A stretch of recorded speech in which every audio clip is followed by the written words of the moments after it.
జలపాతం మనని ఎప్పుడు పరిశోధిస్తుంది. మర్చిపో జలపాతం మనని ఎప్పుడు పరిశోధిస్తుంది. మర్చిపో. నేనేం చెప్పాలి? అడిగిన తిరగడానికి వచ్చాం మేము. ఫోటో ఈడెవడ బీడా పొలంలో దిష్టి బొమ్మ గుట్టలేసినట్టున్నాడా? ఆ బొక్క నువ్వు పెద్ద అందంగా ఉన్నావులే. నువ్వు నేను మాట్లాడుకోవాలి అందం గురించి.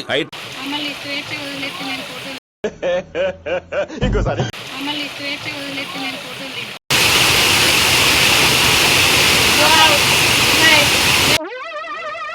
ఏంటి బాబా అన్న ఇంకోసారి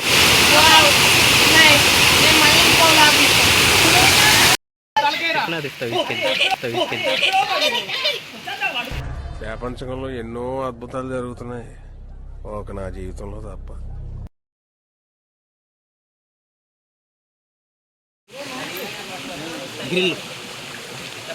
చెప్పు మళ్ళీ. ఇవే తగ్గించుకుంటే మంచిది.